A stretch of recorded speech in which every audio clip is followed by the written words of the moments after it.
कहानी है सुरेश और उसकी फैमिली की। 2010 में इनका राजस्थान जाने का प्लान बनता है, जिसके लिए इन्होंने एक गेस्ट हाउस बुक कर लिया था। ये गेस्ट हाउस काफ़ी पुराना है, अंग्रेज़ों के ज़माने का। हम तकरीबन रात को पहुंचे थे। सुरेश ने बताया कि कैसे वो अपनी माँ, बीवी और बच्चे के साथ वहां गया था। सुरेश की माँ के पास एक शक्ति थी, वो चीज़ों को पहले से भांप लेती थी।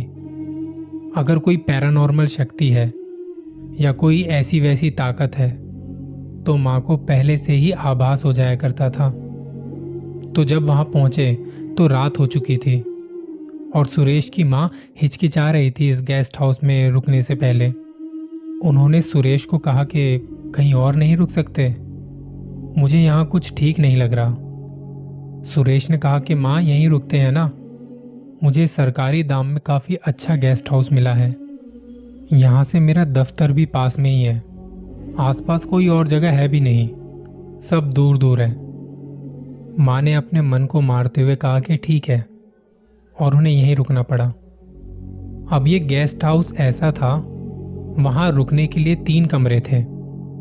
कोने वाले जो कमरे थे उनमें बेड लगे हुए थे और बीच में एक डाइनिंग रूम, जिसके पीछे किचन था। सुरेश ने बताया कि मेरी बीवी ने कोने वाले कमरे में सोने से मना कर दिया था।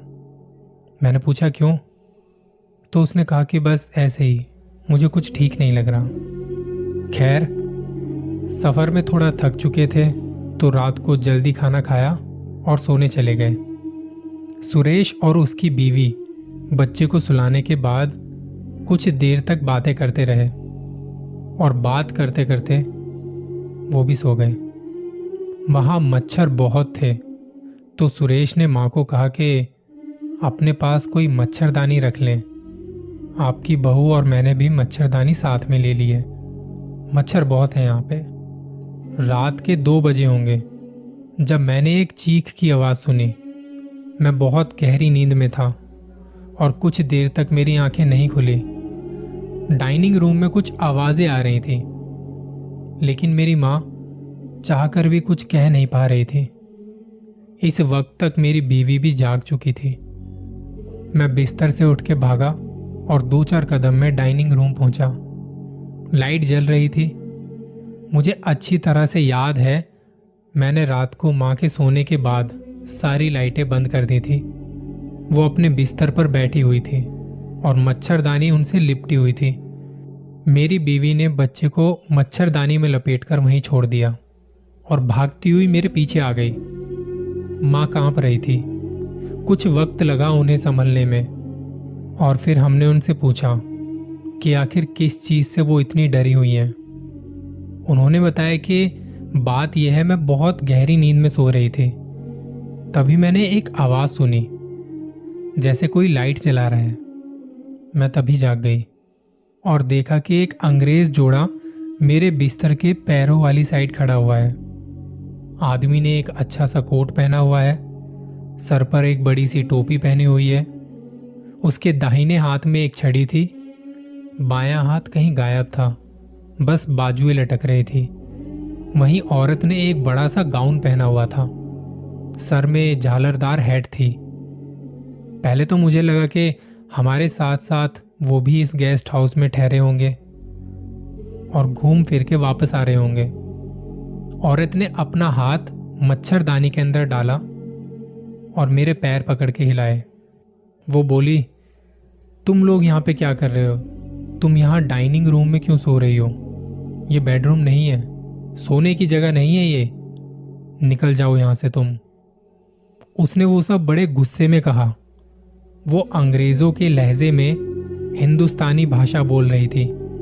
इसके बाद वो दोनों यहाँ से निकलकर तुम्हारे बेडरूम की तरफ चले गए। इस वक्त मैंने देखा कि वो औरत थोड़ी लंगड़ा रही थी। तुम्हारे कमरे के दरवाजे तक पहुँच के वो जोड़ा कहीं गायब हो गया। तब मुझे लगा कि मैं सही थी, वो इंसान नहीं, भूत थे। तब मैं बैठ गई और तुम्हें चिल्ला चिल्ला के आवाज़ें देने लग गई, लेकिन वो आवाज़ बस चीख की शक्ल में निकल रही थी। मुझे नहीं मालूम मैं क्या कह रही थी। ये बात माँ हमें बताते हुए डाइनिंग रूम में यहाँ वहाँ देख रही थी। अचानक उन्होंने हम दोनों को साथ में देखा और कहा, बच्चा कहाँ है? तुमने उसे अकेले छोड़ दिया? अब डर से भागने की बारी मेरी बीवी की थी, पर उसके साथ मैं और माँ भी भागते हुए बेडरूम की तरफ आए और ये देख के हमें भी झटका सा लगा कि बिस्तर खाली था। हालांकि मच्छरदानी अब तक बिस्तर से लिपटी हुई थी। मेरी बीवी चीख रही थी, मेरा बच्चा कहाँ है? तब मैंने देखा कि बच्चा बाहर जाने वाले दरवाजे के पास पड़ा है। वो गहरी नींद में था।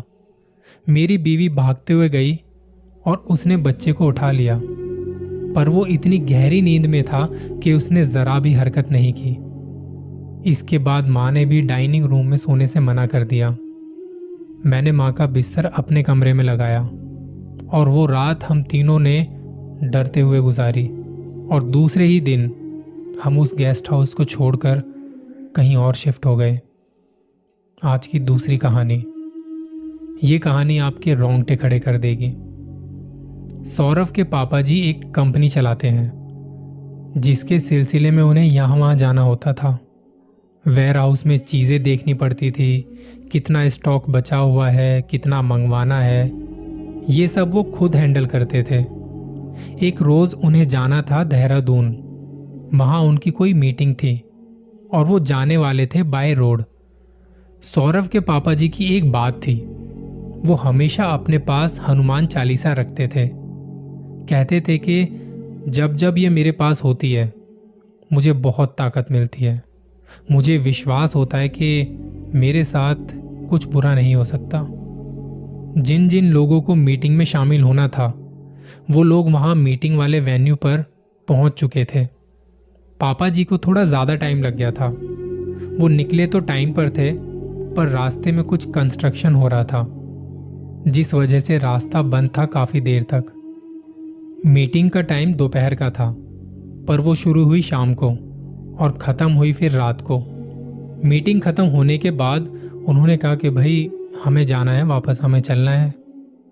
पर इस बात पे कुछ लोग थे जो वहाँ के लोकल थे, जिन्होंने कहा कि रात को आप ट्रैवल ना करो तो यहाँ पे ज़्यादा बेहतर है, क्योंकि एक तो रात में यहाँ पे रास्ते इतने अच्छे नहीं हैं, आपको चोर उचक्के भी मिल सकते हैं, और दूसरा ये कि ये जो रास्ता है ना, रात को लोग यहाँ से आने जाने को मना करते हैं।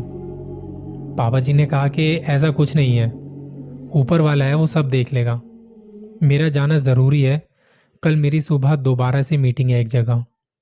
तो वो करीब रात के 11-12 बजे वहाँ से निकले। ड्राइवर गाड़ी चला रहा है और ठंड का समय था। वहाँ गाड़ी के शीशे सारे बंद थे। बाहर का कुछ सुनाई नहीं पड़ रहा था। हल्की हल्की धुंध थी। जंगलों के बीच से होते हुए जा रहे थे। अकेली गाड़ी है, आगे पीछे दूर दूर तक कोई नहीं। चांद की रोशनी पड़ रही थी। तो पापा जी ने बैठे बैठे यूं ही ड्राइवर को कहा कि हनुमान चालीसा चला दीजिए एक बार, मुझे सुकून मिलता है सुन के, और बस आप ध्यान से गाड़ी चलाते रहो, बाहर सामने ही देखते रहना। इसी बीच पापा जी क्या देखते हैं कि ड्राइवर थोड़ा बेचैन सा होने लगा। उसे पसीने से आने लगे। गाड़ी अजीब सी चलनी शुरू हो गई। उसकी स्पीड बढ़ गई। तो पापा जी ने ड्राइवर को कहा कि भाई क्या है, देख के चलाओ यार, कहीं खाई वाई में मत गिरा देना। ड्राइवर ने कहा कि आप फिक्र ना करें, सब सही है। ड्राइवर ने हनुमान चालीसा की आवाज़ और तेज़ कर दी और थोड़ा अपनी साइड का शीशा नीचे कर दिया ताकि आवाज़ बाहर जा सके। पापा जी ने देखा कि ड्राइवर कुछ ज़्यादा ही अजीब सा बिहेव करने लगा था। पापा जी ने अपने दाएं बाएं देखा। एक साइड पहाड़ी थी और एक साइड खाई और चारों तरफ जंगल ही जंगल। पापा जी क्या देखते हैं, वहां बिजली के तार थे जिस पे एक औरत भाग रही थी और उसी स्पीड से भाग रही थी जिस स्पीड से गाड़ी चल रही थी। ड्राइवर को देखते ही कहा कि भजन और तेज कर दो, और पापा ने अपनी पॉकेट से हनुमान चालीसा निकाली और उसे पढ़ने लगे। पहाड़ पर एक घुमाव रास्ता जैसे ही आया, गाड़ी और वो बिजली के तार थोड़े पास आ गए। पापा जी ने अपनी गाड़ी से बाहर देखा तो वो औरत का चेहरा उन्हें दिखाई दिया। वो हंस रही थी एक भयानक सी आवाज में। वो भागते हुए इनकी गाड़ी की तरफ ही देखे जा रही थी। पापा जी ने बताया कि हमने हनुमान चालीसा तेज आवाज में चलाई और मैं खुद भी जोर जोर से पढ़ता रहा। एक वक्त तो ऐसा लगा कि खाई में जाकर गिर जाएंगे आज।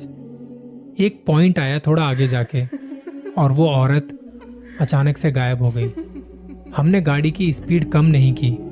आगे जाके एक टपरी थी जहां लोग चाय पी रहे थे, सिगरेट पी रहे थे। वहां जाके गाड़ी रोकी। लोगों ने हमारी हालत देख के पूछा कि क्या हुआ, कोई चोर डाकू मिल गया क्या, क्या हुआ? तो उन्हें बताया कि अभी जहां से हम बचते बचाते आए हैं वहां ऐसा ऐसा हुआ है। तो लोगों ने कहा कि सर ये जगह तो मशहूर है, हमें ही कई बार अक्सर कुछ ना कुछ दिख जाया करता है। कभी तो कोई औरत, कभी कोई बच्चे, कोई हवा में उड़ रहा है। जानवर आते हैं और वो अचानक से गायब हो जाते हैं। ड्राइवर ने भी पापा जी को कहा कि जब हम वहां मीटिंग के लिए पहुंचे थे तब वहां के कुछ लोकल लोग थे जिन्होंने कहा था कि रात को सफर से बचिएगा। देखिए बहुत सिंपल सी बात है, अगर आप कहीं जा रहे हैं जहां के बारे में आपको इतना नहीं पता और वहां के लोकल लोग आपको कुछ करने को मना कर रहे हैं, कहीं जाने से आपको रोक रहे हैं, आपको उसके बारे में बता रहे हैं, तो उनकी सुनिए, क्योंकि उन्हें क्या पड़ी है आपकी, वो बस आपका भला चाहते हैं। तो इस बात का ध्यान रखिए। ज्यादा हीरो बनने की कोशिश मत करना, वरना क्या है ना, कुछ बनने के लायक ही नहीं रहोगे। अपना ख्याल रखिए। जल्दी मिलूंगा एक और कहानी के साथ।